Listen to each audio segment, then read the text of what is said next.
Hi, and welcome to Teen Book Bites. My name is Loren, and I will be your host this afternoon. Today, we have librarians from across Los Angeles Public Library who will be sharing some of their favorite poetry and books in verse for teens in honor of National Poetry Month. All of the books that you hear about today are available through the library, either digitally or physically through the library catalog, and available to pick up at one of our 26 Library to Go locations across the city. Poetry and books in verse have always been popular, but these days it seems that more and more authors are using this format to share their stories, especially with teens. You can find books in verse about romance, social justice, survival, historical fiction. In fact, one of my most recent favorites is a novel in verse about the Donner Party, and lots more.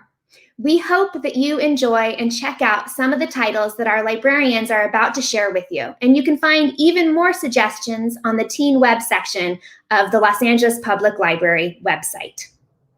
So first up, we have Emily from the North Hollywood branch. Hi. All right, so I'm here to talk about Voices. I'm here to talk about Voices, the final hours. Nope, not that one. The final hours of Joan of Arc by David Eliot. There we go. So it's historical. It's a biography, or it's a historical fictional book about Joan of Arc. So if you don't know, she was a real girl from the 15th century France. She led an army against the English for the French king, claiming to have been directed by God and the saints, but she was burned at the stake as a witch. And then after her death, she was given a retrial, declared innocent, and then has since been canonized as a saint.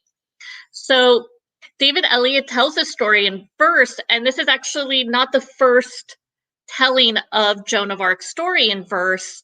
Even during her lifetime, there were poems written about her. And because this is a true story, he actually uses transcripts from her trial. He has historical notes in the beginning and the end, so you can learn really just about her life. And he also includes in the afterwards a description of the styles of poetry he writes in. So if you are interested in poetry, but you don't really know about the different kinds, he breaks it down and lists the different formats of poetry. He tells the full story of her life and death from her perspective, but he also includes all the things around her, including inanimate objects like swords, the roads, concepts like victory, and even the fire that took her life. It's very historically researched, but it's also very emotional and evocative because of the poetic format. It's just a really beautiful book, and he includes, for instance, the fire, and you can see as the book progresses, the fire grows. And then he also includes the types of poems that are shapes, so the shape of a sword, and just different rhyming. It's a really beautiful book. You learn a lot about her, and also just kind of get a feel for her life and what she went through, what she endured, and how she lived and how she died. So yes, that's Voices by David Eliot. Thank you, Emily. That sounds really fascinating. I've read it. Yeah. David Elliott has another novel in verse called Bull about the Minotaur myth, which which I have read, and I also thought that one was great. So clearly, he's a master at novels in verse and historical fiction. Yeah, looking at like things that have already existed in poetry or in other forms and kind of retelling them, which is a really interesting way of storytelling. Yes. Well, thank you very much, Emily. And next up, we go to Patsy from the Eagle Rock branch. Hi, good afternoon, everyone. I'm happy to be talking about Ordinary Hazards, a memoir by Nikki Grimes. Nikki Grimes is an author of many books, but she's especially known for her many award-winning books for children and young adults. Ms. Grimes, however, says that she prefers the title poet over storyteller. And Ordinary Hazards is indeed a book of beautiful poetry. But what makes it different from other books of collected poems is that it's the author's memoir written in free verse. So a memoir, in case you're not familiar with it, is a type of autobiography. But whereas an autobiography or a biography usually focuses on an entire life, a memoir tends to focus on a distinct period in the subject's life. So in this memoir, Ms. Grimes focuses on her turbulent childhood into her young adult years. In her author's note at the end of her book, Ms. Grimes writes, "Ordinary Hazards, a memoir, is a snippet of my story, and it's my story alone." Nikki Grimes writes about a traumatic childhood filled with racism, long stints in foster care, physical and sexual abuse, and dealing with family members suffering with mental health issues. In this book, she describes her mother's long-running battle with mental health problems, including schizophrenia. Her mother's mental health struggles were a major contributing factor in young Nikki and her older sister Carol's being placed in foster care. In addition, Ms. Grimes also talks about a loving, but mostly physically absent father.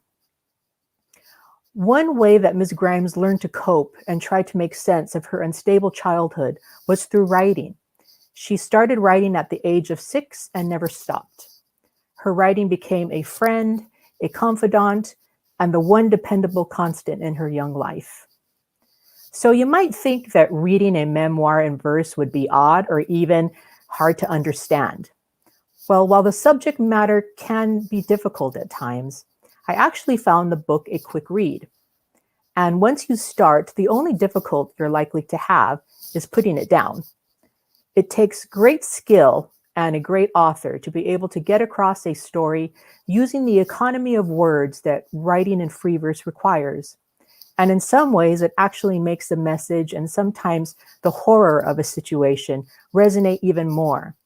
Like when Ms. Grimes writes about a sexual assault she suffered at the hands of someone who should have been a trusted adult. The sparse writing made her feelings of loss and emptiness during that traumatic violation even more powerful. It is important to point out that while the book does at times tackle difficult subject matter, it's not without beauty and hope. Like how through her jazz musician father in Harlem, she was exposed to pivotal Black artists and writers, and the first time she met author James Baldwin, and how he became a mentor to her. So in conclusion, many will be able to relate to the ordinary hazards that a difficult life and random circumstances of birth might bring. And we can all appreciate the extraordinary talent of Nikki Grimes and the poet that blossomed as a result of her faith and perseverance. Thank you. I hope you read Ordinary Hazards and enjoy it as much as I did. Thank you so much, Patsy. You really just sold me on that. I'd heard great things, and I think I have it in my my wish list on Libby. But I think now it's time to actually order that one because that just sounds amazing. It is an amazing book. Yeah, and it's also won several awards. I think the year it came out, right? Got a lot of honor titles. Yes, got lots of honor titles, and it's just beautifully written in a vignette style that actually reminds me a lot of one of my other favorite books, House on Mango Street by Sandra Cisneros. Very similar feel to the books. Great. Well, thank you very much, Patsy. Thanks. Next up, we have Cathy from the Los Feliz branch. Hi. This book is about is a gem. The free verse itself strips away all the non-essential descriptions and goes to the deadly heart of the story. As the blurb says, 60 seconds, 7 floors, 3 rules, and 1 gun. So Sean, Will's older brother, is shot dead in the street. Seeking revenge, Will sticks Sean's gun in his waistband and heads off to the elevator banks. The meat of the story takes place in the next 60 seconds. 7 elevator stops at each one of the 7 floors going down, and an unearthly character gets on at each each stop. So, who are these creatures? What do they want? And what will Will decide ultimately to do? You have to read the book for that, and I hope you find it as compelling as I did. I thought it was a very excellent read. Thank you. Thank you, Cathy. Long Way Down is probably my favorite of Jason Reynolds' titles. I just think that this book was so powerful about gun violence and just revenge and all of that stuff. And if our viewers aren't aware, they actually turned this into a gorgeous graphic novel last year as well, with beautiful watercolor artwork. The text is the same as the novel.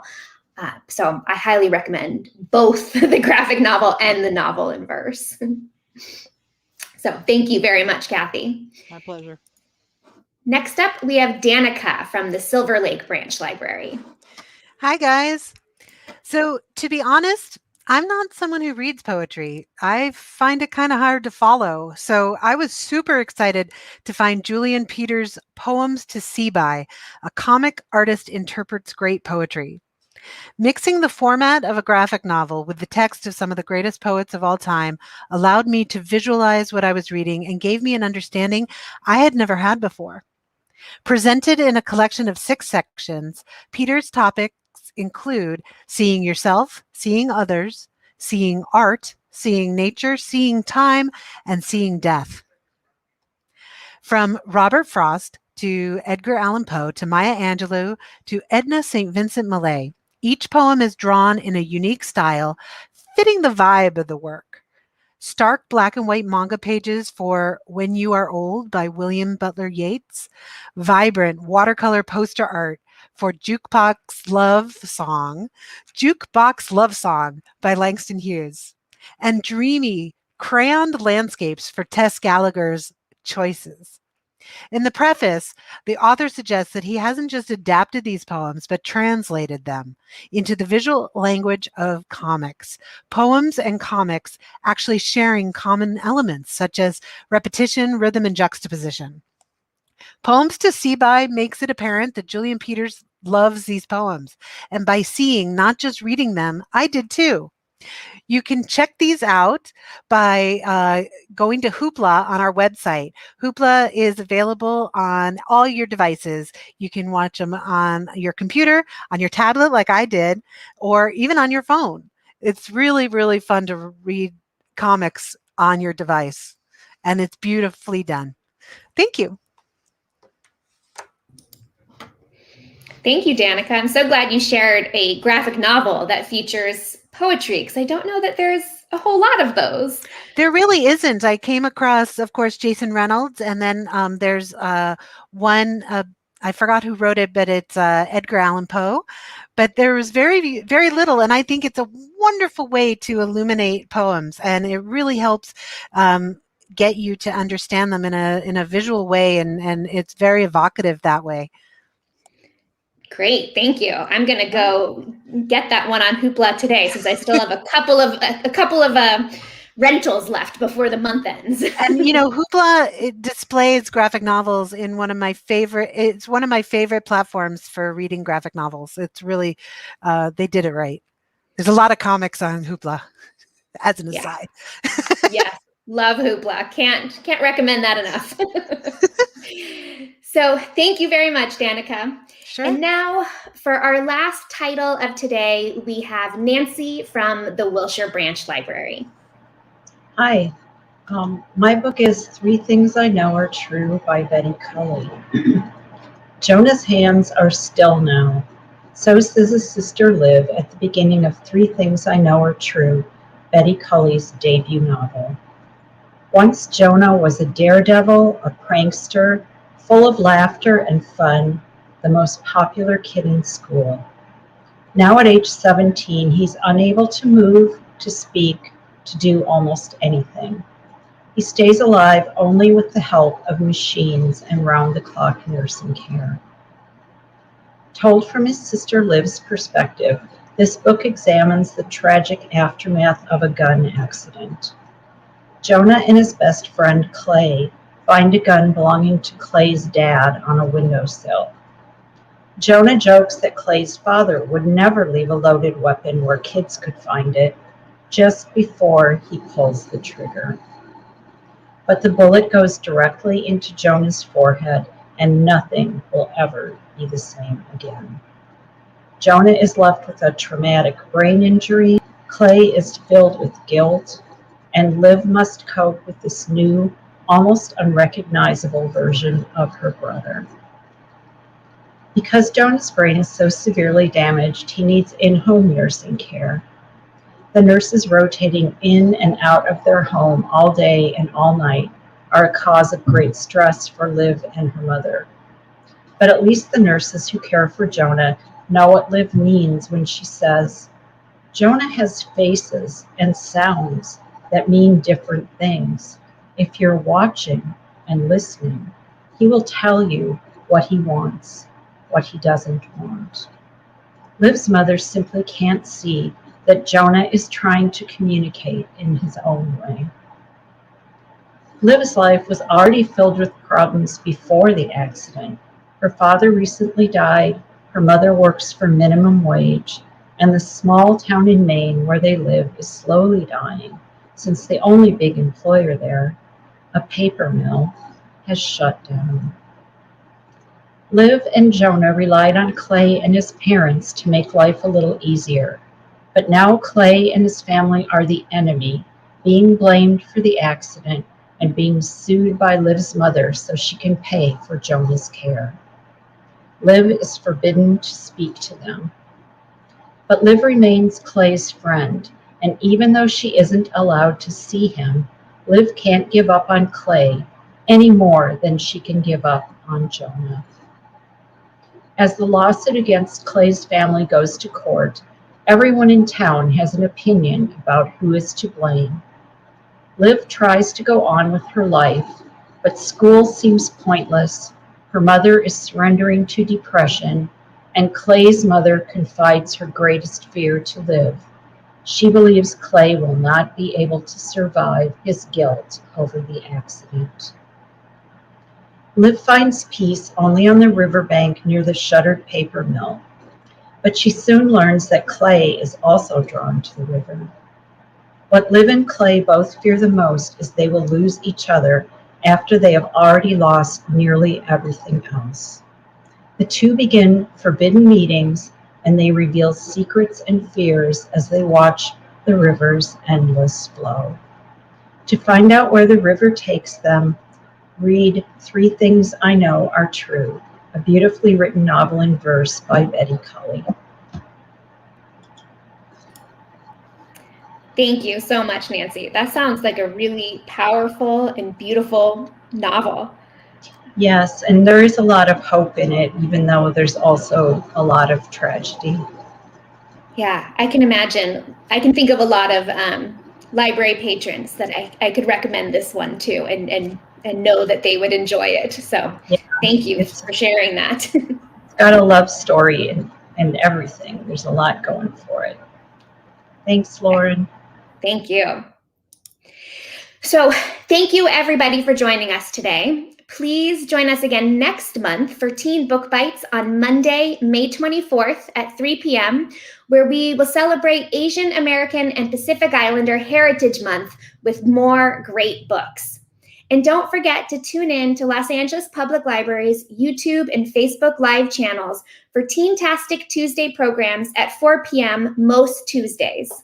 including tomorrow, where we will be hosting a tarot empowerment program. Thank you to all of our librarians for sharing these wonderful books with us today, and thank you for watching.